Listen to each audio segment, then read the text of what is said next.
Assalamu alaikum dear students. Today is your third lecture of class metric subject mathematics. In second lecture we have done some problem of exercise 1.1. Now remaining problems I am going to solve. So I start with question number 6. So question number 6 ये कह रहा है कि find all the subset of A set hence और otherwise find P of A. P of A का मकसद ये है कि पावर सेट हमें सेट ए के हमें पावर सेट्स फाइंड करने हैं। तो कैसे फाइंड करने हैं? सबसेट सबसेट सबसे पहले पावर सेट की डेफिनेशन हमने पहले लेक्चर में ये पढ़ी थी। All the subset of any set is called power set. मतलब किसी भी सेट के हमें जितने भी पॉसिबल सबसेट निकल सकें वो सेट सबसेट हमें निकालने होंगे।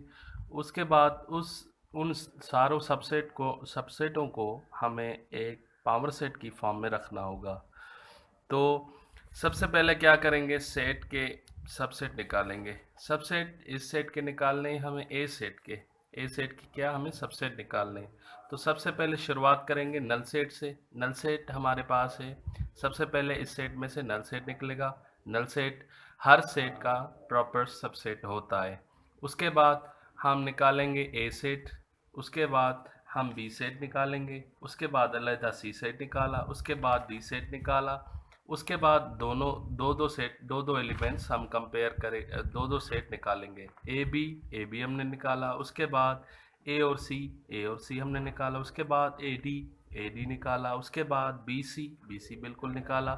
उसके बाद सी डी भी निकाला और बी डी निकाला। ये दो दो करके हमने एलिमेंट्स निकाला। उसके बाद तीन तीन पेयर बना के सबसेट निकालेंगे। तो सबसे पहले हमने फिर ए बी सी निकाला, उसके बाद ए सी डी निकाला, उसके बाद ए बी डी निकाला, उसके बाद बी सी डी निकाला। उसके बाद खुद ब खुद एक set itself is improper subset बना। मतलब हर कोई सेट खुद भी इम्प्रॉपर सबसेट होता है। तो सेट के इस ए सेट के हमने सबसेट निकाले। अब सबसेट कितने एलिमेंट होंगे? फार्मूले के हिसाब से एलिमेंट इस सेट में है 4, तो 2 पावर 4 हम करेंगे वो 16 आएगा। तो इस सेट के जो सबसेट निकलेंगे वो 16 निकलेंगे। तो पहला क्वेश्चन हमारा ये था कि एक सेट के हमें सबसेट्स निकालने होंगे, उसके पावर सेट की फॉर्म में हमें रखना है। तो हमने सबसेट निकाले इस सेट के। ये हो गया क्वेश्चन नंबर 6। उसके बाद आते हैं क्वेश्चन नंबर 7 की तरफ। तो क्वेश्चन नंबर 7 ये कह रहा है कि is there any set which has no proper subset, if yes then specify set. मतलब यहाँ पे क्या कोई ऐसा इम्प्रॉपर सेट है या any set which has no proper subset, मतलब कोई ऐसा सेट है जिसे प्रॉपर सबसेट ना हो। अगर कोई सेट है तो वो स्पेसिफाई करें। तो वो कौन सा सेट होगा जिसे कोई प्रॉपर सबसेट ना हो? तो जाहिर है हमारे पास एक सेट है, वो है null set. Yes there is null set, मतलब नल सेट है एक। नल सेट का कोई भी प्रॉपर सबसेट नहीं होता, क्योंकि अगर सिंगलटन सेट एक सेट में एलिमेंट रखें तो उसका एक एलिमेंट जाहिर होगा, वो नल सेट होगा, वो प्रॉपर सेट होगा। मगर नल सेट का प्रॉपर सबसेट कोई नहीं होगा, वो खुद इम्प्रॉपर सबसेट कहलाएगा। ठीक है, ये क्वेश्चन नंबर 7 है। उसके बाद क्वेश्चन नंबर 8, 9 और 10 आपके लिए असाइनमेंट है, आप खुद करें, कोशिश करें। अगर सॉल्व ना हो सके फिर हमसे ग्रुप में डिस्कशन कर सकते हैं। उसके बाद क्वेश्चन नंबर 11 की तरफ चलते हैं। क्वेश्चन नंबर 11 ये कहता है कंसीडर द सेट, मतलब यहाँ पे कंसीडर करें ये set. Find proper subset B of A का प्रॉपर सबसेट मालूम करना है। Then find a proper subset C of B, मतलब सी बी का प्रॉपर सबसेट हो। उसके बाद then find C of B मतलब सी बी का प्रॉपर सबसेट हो। Then find proper subset of D of C, मतलब डी बी सी का प्रॉपर सबसेट हो। तो सबसे पहले क्या करेंगे? सबसे पहले सेट रखेंगे। सेट ए सेट रखा है हमने, 1 2 3 4 रखा है। उसके बाद दूसरा सबसेट निकालना है बी सबसेट हो ए का। तो प्रॉपर सबसेट कैसे होगा, जाहिर है एक एलिमेंट इससे कम होगा। तो यहाँ पे अगर 1 2 3 4 रखा है तो बी सेट जो प्रॉपर होगा इसका वो एक एलिमेंट जाहिर है कम होगा, तो 1 2 3। तो इस लिहाज से B is the subset, proper subset of A कहेंगे। उसके बाद इसी तरह बी का भी हमें एक प्रॉपर सबसेट निकालना है, तो बी का फिर हमने सबसेट सी निकाला है, तो 1 2 यहाँ पे एक एलिमेंट फिर बी से हमने कम किया है, तो C, now C is the proper subset of B. तो इसी तरह सी का भी हमने प्रॉपर सबसेट निकालना है, हमने फिर से एक एलिमेंट सी से कम किया है, डी की फॉर्म में रखा है, D is equal to set 1 की सूरत में हमने एक एलिमेंट रखा है। तो यहाँ पे देखा जाए तो सी के एलिमेंट्स से डी कम है, डी के एलिमेंट्स कम है, तो D is the proper subset of C. तो इस लिहाज से डी सी का प्रॉपर सबसेट है, सी बी का प्रॉपर सबसेट है और बी ए का प्रॉपर सबसेट है। ये क्वेश्चन नंबर 11 है। क्वेश्चन नंबर 12 की तरफ चलते हैं। क्वेश्चन नंबर 12 ये कहता है विच ऑफ द फॉलोइंग और इक्विवेलेंट सेट, मतलब कौन कौन से सेट है फॉलोइंग में जो इक्विवेलेंट है। तो सबसे पहला सेट हमें मिला हुआ है ए सेट है, ए बी सी है, और दूसरा सेट बी है 1 2 3 की फॉर्म में। तो इक्विवेलेंट सेट के लिए ये शर्त लाजमी है कि उनके शेप्स ज़ाहिर सेम ना हो भली, मगर नंबर ऑफ़ एलिमेंट्स दोनों सेट में बराबर हो। तो इस सेट में अगर नंबर ऑफ़ एलिमेंट्स जाने तो 3 हैं यहाँ पे, और नंबर ऑफ़ बी के सेट के एलिमेंट्स 3 हैं, तो दोनों ही नंबर सेम है दोनों सेट के, but their shapes are not same, बिल्कुल इन दोनों की शेप्स बिल्कुल नहीं सेम नहीं। तो A is equivalent to B because the number of elements of set A and B are equal, and also there is 1 1 correspondence, मतलब 1 1 यहाँ पे करस्पॉन्डेंस हो रही है, ए 1 के साथ मिल रहा है, बी सी के 2 के साथ, सी और 3 के दरम्यान, क्योंकि यहाँ पे 3 एलिमेंट्स हैं और बी में भी 3 एलिमेंट, तो यहाँ पे एक दूसरे में 1 1 करस्पॉन्डेंस भी हो रही है। इसीलिए इक्विवेलेंट सेट की डेफिनेशन यही थी कि shapes are not equal but number of elements in both set must be equal. तो इसी तरह सेट नीचे दूसरा सेट मिला हुआ है, ए सेट मिला हुआ है 1 2 3 और 4, दूसरा सेट बी मिला हुआ है ए बी सी। तो सबसे पहले नंबर फाइंड करेंगे, नंबर सेट ए के नंबर कितने, नंबर सेट ए के हैं 4, और नंबर सेट बी के कितने नंबर हैं, नंबर ऑफ एलिमेंट्स हैं 3। तो 3 और 4 आपस में बराबर नहीं है, नंबर ऑफ एलिमेंट्स दोनों सेट के आपस में बराबर नहीं है, that's why A is not equivalent to B set. तो दोनों सेट आपस में इक्विवेलेंट नहीं है। और देखा जाए तो 1 1 करस्पॉन्डेंस अगर चेक करें तो 1 ए के साथ आएगा, 2 बी के साथ आएगा, 3 सी के साथ आएगा, और 4 ऊपर वाले सेट में 4 मौजूद है और नीचे वाले सेट में कोई भी एलिमेंट मौजूद नहीं। इस वजह से 1 1 करस्पॉन्डेंस नहीं हो रही, इस लिहाज से ये जो दोनों सेट है आपस में इक्विवेलेंट नहीं होंगे। उसके बाद आते हैं यूनिवर्सल सेट की तरफ। तो यूनिवर्सल सेट की डेफिनेशन ये है, a set which contains all the sets under the consideration is called the universal set. It is denoted by U, and universal set वो सेट होता है जिसके सारे सबसेट्स निकलेंगे, मतलब वो जो सेट होता है वो सबसे ऊपर वाला सेट होता है जिससे ऑल जो दूसरे सेट निकलते हैं वो सेट के प्रॉपर सबसेट्स होते हैं। तो यहाँ पे एग्जांपल मैंने दी है, यू है एक सेट 1 2 3 4 इसके एलिमेंट है, बी सेट एक है 1 2 इसके दूसरा एलिमेंट है, और बी सेट है 3 और 4 इसके एलिमेंट है। तो देखा जाए ए और बी यूनिवर्सल सेट से निकले हुए हों तो ये ए और बी दोनों इसके प्रॉपर सबसेट भी हैं, तो इस लिहाज से यूनिवर्सल सेट ये होता है।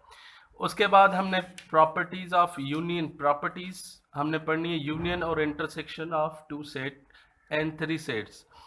तो सबसे पहले प्रॉपर्टी ये है कम्यूटेटिव प्रॉपर्टी। तो कम्यूटेटिव प्रॉपर्टी में हमें A union B is equal to B union A, मतलब हमें दोनों सेट में तरतीबवार सेट्स हमें रखने हैं, एक सेट एक एलिमेंट होगा, एक सेट होगा, बी दूसरा सेट होगा, तो दोनों के हमें तरतीबवार से हमें सेट रखने हैं। तो A union B is equal to B union A, this is in union form, मतलब ये यूनियन फॉर्म में कम्यूटेटिव प्रॉपर्टी कहलाएगी। उसके बाद इसी तरह इंटरसेक्शन में भी प्रॉपर्टी कम्यूटेटिव होगी, ए इंटरसेक्शन बी।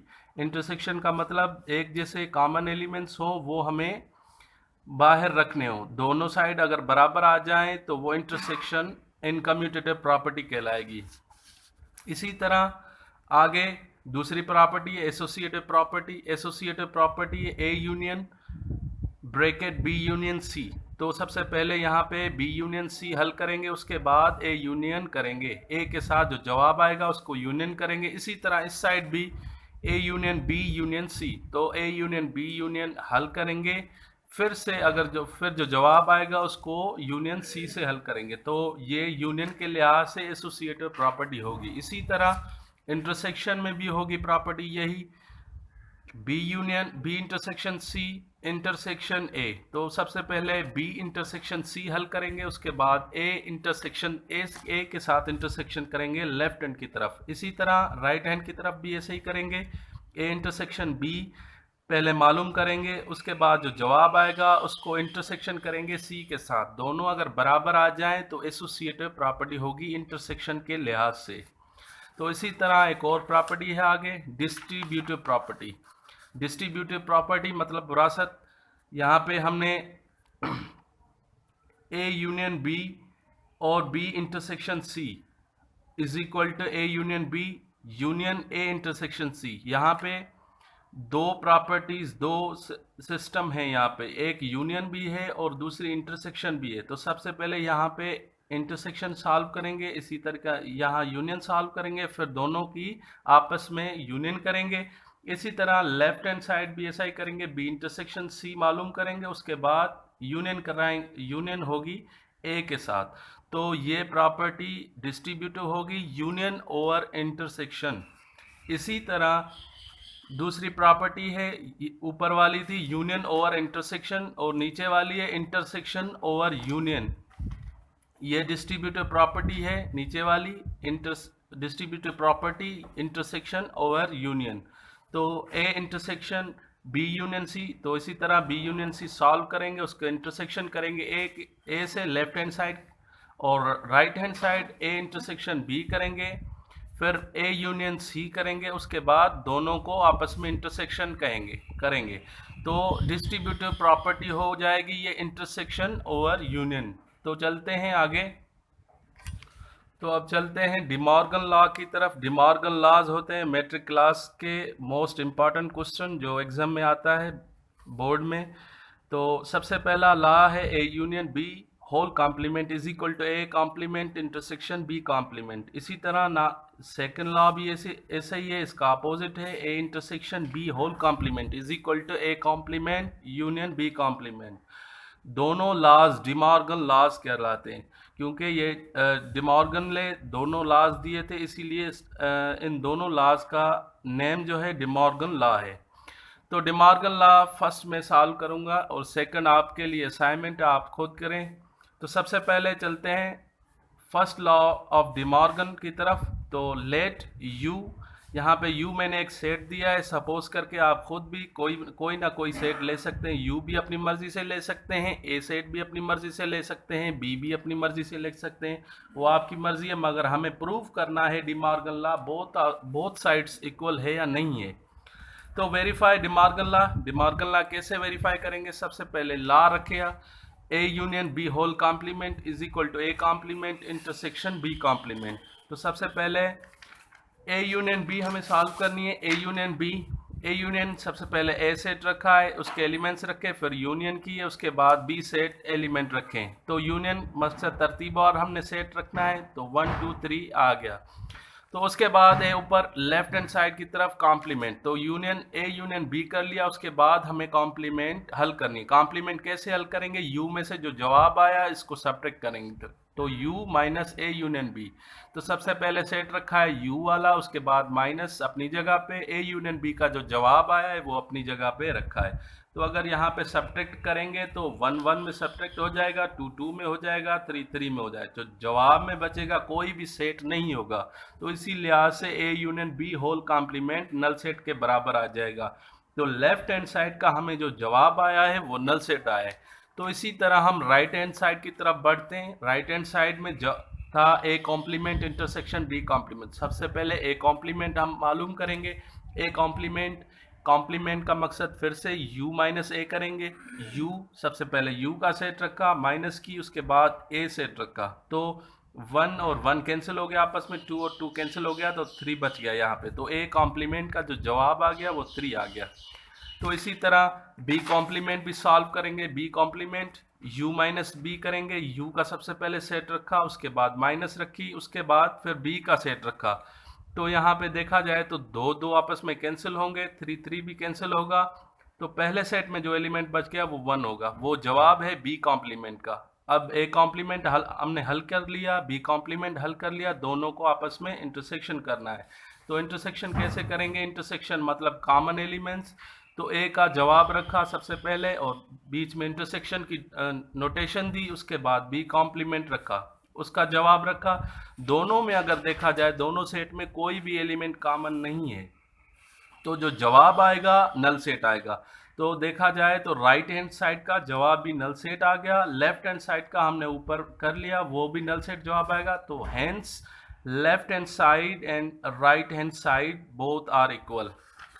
तो आपके लिए असाइनमेंट थी, डिमॉर्गन लॉ का सेकंड लॉ आपको प्रूव करना था। क्वेश्चन और एक्सरसाइज 1.2 आपको खुद सॉल्व करनी है। अगर कुछ प्रॉब्लम्स आपको नहीं हो रहा है तो ग्रुप में आप डिस्कशन कर सकते हैं। Thank you.